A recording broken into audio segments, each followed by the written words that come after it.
everybody, this is Mythicajune. I'm going to do another figure review. Yes, I haven't done a figure review for quite a while. I don't know how many months or how many days or how many weeks. I think it was like a week and a, excuse me, not a week, a month and a half around there. But yes, here is my newest review. And today I'll be reviewing a Gamera Kaiju, and this time I'll be reviewing the AFFE, which I don't know what AFFE stands for because I just forgot. Gamera 1999, Theater Exclusive from Bandai. I had the tag, but I left it somewhere.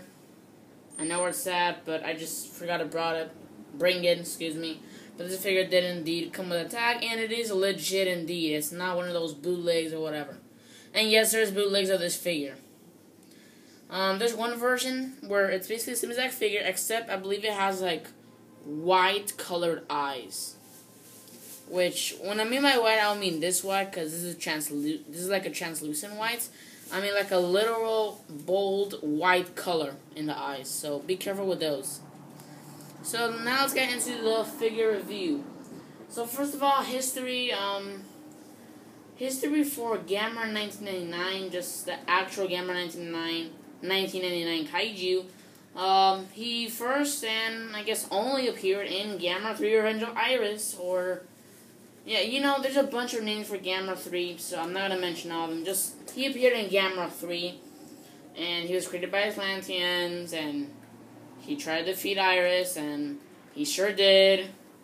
And then there's like a bunch of guys, like a flock of Gaios heading towards the city where the battle was at. And then Gamera was, like, I guess, about to kill them. And that's the end of the movie, basically. So yeah, just a very short telling of how the movie was. And for history of the actual figure, this figure is from AFFE, which I believe stands for Asian Film Fantasy Expo, I think. And as you can see on the title, yes, there was Asian stuff, like Asian anime, Asian figures, stuff like that, of that sorts. But the festival actually took place in the United States, not Japan, weirdly enough. And it looks like Bandai, instead of doing a Godzilla figure, they did a Gamera figure, which is kind of odd, but still pretty cool. So that's history for the figure and the actual Kaiju too. Now for detail. Detail, pretty good. With the wide, that kind of, like the detail, like, I can't really describe it. Like, the detail pops less with the translucent colors, but at the same time it pops more. But, as you can see, the eyes, very nice. And also the mohawk right here, really nicely detailed. And then the tusk right there, all the teeth. And of course, they're not individually sculpted, they're just like attached to this blob or whatever you want to call it. Detail on the neck, pretty good. And then right here, the arms look really, really nice. And that spike right there or whatever. Chest, intricate details, really like that pattern. The shell also looks pretty cool. Legs are also very nice too. Webbed feet a little. And finally the tail. It's pretty cool. So that's all for detail. Detail, pretty good. Average standard. Now for articulation. This figure has the same articulation as the rest of the Bandai Gamera 1999 figures. And those are the arms, which could rotate 360, but they could hit the legs, which could mean that you can sculpt the figure, so be aware of that. The legs also rotate 360 in a very weird manner. It doesn't go up and down, it goes like side to side kind of a little. And they do touch the arms a little bit, but not too much, where it causes a giant scuff. And also be aware that if you rotate this leg too inside like that, the leg could indeed go inside the body of the figure. And it's not going to be so problematic, but you might need some assistance. Or you could eventually do it yourself, but you might take like 5 minutes, 10 minutes, somewhere around there. So it's kind of a pain in the butt doing that, but yeah. And also the tail can rotate 360, obviously. And notice how I said also. on the tail. I didn't say finally the tail, I said also the tail, which means there is another point of articulation, and what is that? The head. Yes. Nobody has realized that all the Gamera 99 figures have this seam. Well, there's probably some people who noticed it, but from what I know, there's not many people who know that there's a seam in the Gamera 1999's neck, as you can see there. I don't know if you can see the seam well, but there it is. And with that, you can rotate it, but I definitely do not recommend it. So, it's kind of stiff, but you could do it. For example, like this. You may Gamera go like that for some odd reason. This is mostly neck articulation, not really head, so... yeah, I think I should just call it neck articulation. So that's all for articulation. Articulation, pretty nice. But it does have a little bit of flaws, for example, the legs. Okay, now let's go to superpowers. Superpowers, basic Gamera superpowers such as the Fireball, Regeneration, I guess kind of the shoulder spike, or not the shoulder spike, but this little spike right here, you can like stab. And also the tusks, teeth, very sharp teeth, Regeneration kind of, hard shell kind of, because, you know, it got stabbed by, what was it, virus or something. But, I don't think Gamera's shell has been ripped or broken in the Heisei era. I don't think so from what I know. So, I guess he has a pretty tough shell. And obviously he can fly. And that's basically all for superpowers. Now for sizing, before I go to sizing, let me actually, size comparison, or just compare him with other Gamera 1999 figures. Two other ones. One of them is one that most people have who are Gamera collectors, and that is the regular Gamera 1999 figure. This is, I believe, the reissue, I think, the reissue version. And the other version is the Plasma Fist Gamera, Theater Exclusive. So, I'm not really sure if these are all the Gamera's versions.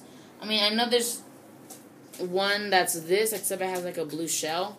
But that's basically the same exact figure. This is just a reissue, so I think those are all of them. There might be more Theater Exclusive figures of Gamera 1999, but from what I know, these are all of them. So, this is like a family reunion, kind of. And obviously, they're all the same exact figure. So, that's that. Now let's size them up with... Now this is actual size comparisons. Now size them up with Godzilla 1954. And this is... I need to move his legs a little. There we go. And this is kind of bad sizing. Actually, yeah, it is bad sizing, because Gamera 1999 is 85 or 80 meters, somewhere around there, while Godzilla 1954, or Gojira, is 50 meters. So, this is kind of bad sizing. But since Gamera 99 is hunched over, then I guess you can kind of qualify him as good sizing. But I still think Gamera 1999 should be a little taller, even though he's hunched over. And honestly, I think Gamera 1999 is a little too wide, in my opinion. That's a problem. But not a big issue. And finally, let's size him up with his opponent in the film, that being Iris. This is decent sizing. I believe Iris should be bigger, like this big or something. Since Iris is 1999, Iris is 99 meters or 100 meters, whatever, and Gamera 1999 is 85 to 80 meters. So this is pretty bad sizing, especially when he's hunched over. So, but I think it's mostly Iris's fault. So that's that. That's all for size comparisons. So yeah. Now let's go to rarity. Rarity is very super incredibly rare. Probably the most rarest out of all the Bandai Gamera figures. And that's also including the Memora box sets, I think. Or actually, I haven't really thought of it. Yeah, I believe this figure is more rare than the Memora box Gamera set, honestly. Because there's only 1,000 of these in the globe, in the whole entire planet. Yes, just 1,000. Which is crazy how there's still some remaining. And I am one of them who have the figure, which I am very glad I have the figure. So overall, very, very rare. And regular prices for him are $120, $125, $120, which is pretty pricey for a translucent Theater Exclusive figure.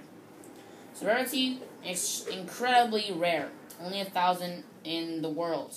And also, this is actually the rarest figure I have in my collection. So now let's go to score. Score, I give this figure a 9.5. Yeah, 9.5. Actually, no, just a 9 out of 10. Why? Well, because the leg problem or whatever, and also the sizing could be a tiny bit better. But overall, pretty great figure. I really recommend it to those who are Theater Exclusive fans or just Theater Exclusive. I can't really describe it. Just those who are hardcore Theater Exclusive collectors who just want to get all the Theater Exclusive figures, then definitely get this one. And those who are Gamera fans who collect.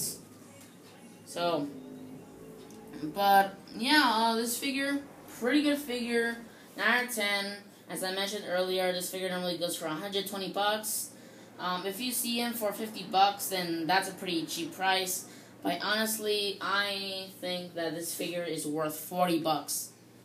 But since he normally costs $120, you're probably never or probably few times gonna ever see him go for $40. I think the minimum that you're gonna see him for is probably $60 to $65. Sadly. So that's basically all for this video. 9 out of 10. Pretty good figure. So anyways, and for this video, subscribe, like, and comment. This is Mr. Kaiju signing out.